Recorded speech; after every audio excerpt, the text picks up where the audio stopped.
Tanggal, nilipad yung iba doon. So mga kapatid, ngayon po, aftermath po ng Bagyong Uwan, pupunta tayo sa lote. Tingnan natin kung ano yung nangyari. Prayer po natin okay lang yung mga napagawa po natin doon kasi sobrang lakas talaga ng ulan po kagabi at hangin. So, bago po mag Bagyong Uwan, ito po ginawa natin, nagtali po tayo. Yan po, tara Dinong.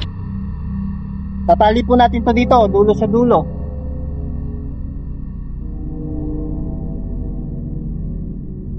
So, nakalak na. Lalagyan naman natin ito doon para ito naman lalak doon. Lock mo dyan kuya. Yan, natin dito. Kinilak namin to sa ilalim. Tapos po nyan, madaling araw, di na po namin alam kung ano yung nangyari. Di na rin ako lumabas. For sure, for security. At ito yung itsura po.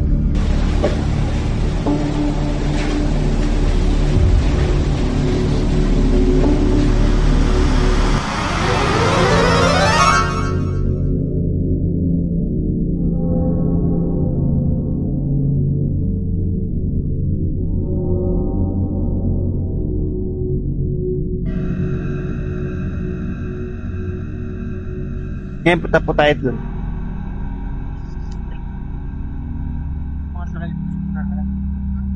Selfie nga sa akin. Nakabahan po ako. Ano yung itsura po? Tapos pa rin ngayon, no? Pumayapa po ng alauna. Tapos, paryada na naman po yung malakas na hangin.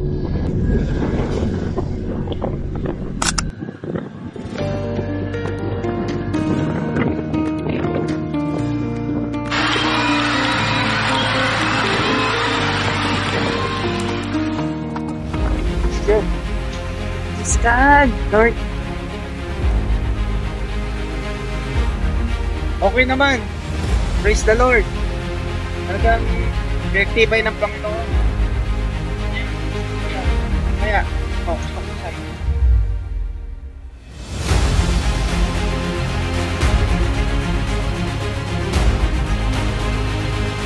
napakahangin po. Ito yung itsura po. Itali po ng nilagay dyan. Ito po sa dulo. Sa mga nangangamusta po. Tali rin ulit dyan. Tapos, yan po. Hanggang dun po sa dulo. Ito na po kasi yung itsura. Napagawa po natin. Yan, tali uli. Yan. Praise the Lord. Kahit isa. Tali uli dito. Tali uli. Yan, tali ng dulo po. For sure. Itong mga diningding lang natin dito.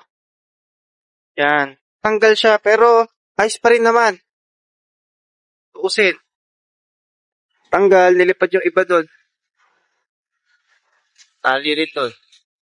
Tanggal lang yung mga yero.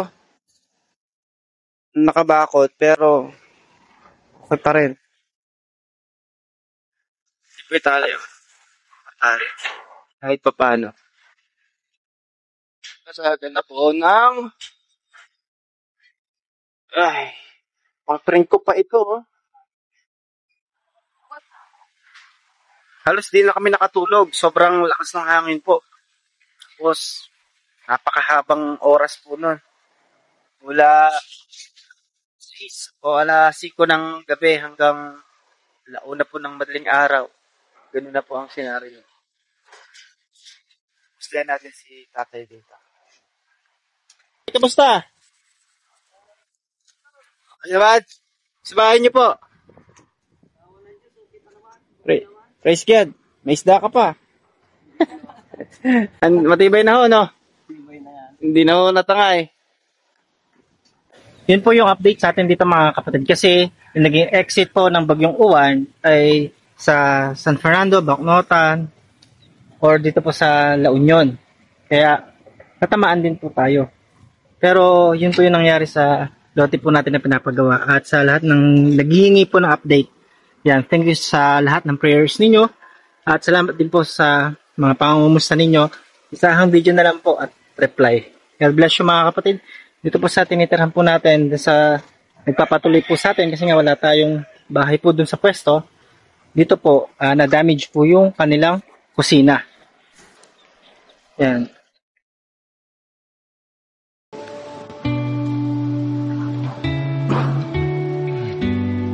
Yan. So, after po ng emong, dahil nga binagyo tayo, 3 months mahigit po. Ito po ang nangyari uli. Pero, patuloy pa rin po. God bless you all sa mga na sumusuporta. Nakibalikat po. God bless you all mga kapatid. Prayers po po sa lahat po ng nasalanta. Hindi lang po dito sa Region 1. Kasi hindi doon sa mga dinaan po ng uwan. Tsaka yung mga nakaraan pa pong mga bagyo. God bless you mga kapatid. Okay, go na. Pastor Gab. Bye-bye. I will praise to the Lord. Okay, yan. Palapakan natin si Lord. Okay. Do you share the word? Do you share the gospel?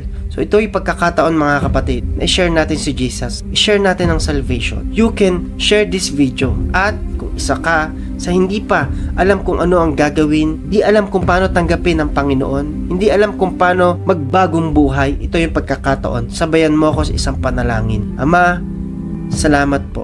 Sabayan niyo po ako kapatid. Sabihin niyo, patawad po sa lahat ng mga nagawa kong kasalanan. Pinagsisisihan ko po ang mga bagay na ito.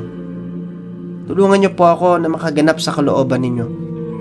Ayoko na pong mamuhay sa pagkakasala. Patawarin niyo po ako, Panginoon. Tanda ng aking paghingi ng tawad, handa po ako na gumanap sa kalooban ninyo. Patuloy kong kasabikan ng inyong presensya. Patuloy kong kasabikan ng aral ng inyong salita. Ilayo niyo ako, Panginoon, sa mga bagay na makakapagpalapit sa paggawa ng kasalanan. Ilapit niyo ako at kublihan niyo ako ng inyong banal na presensya, Panginoon. Salamat po nakarating sa akin ang mensahe na ito. Ang mensahe niyo, Panginoon, nagbibigay ng kaligtasan.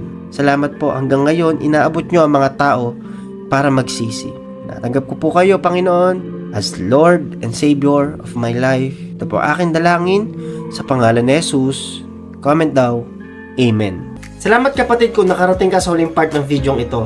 Kung nakatulong sa iyo yung pangangaral through social media, kindly subscribe this YouTube channel and follow us on Facebook, TikTok, Instagram. God bless kapatid. Kung meron kang tanong, let me know in the comment section. At kung ano yung may tutulong namin sa iyo, lagay mo lang rin po sa comment section. Kung nais nyo na magbigay, mag-share sa larangan ng paglilingkod, contact us gabglenn23@gmail.com or PayPal. Pwede po tayo mag-send dyan or sa GCash account. God bless kapatid. Hanggang sa susunod na pagkikita natin. Ito yung lingkod, Pastor Gab Bueno. God bless you.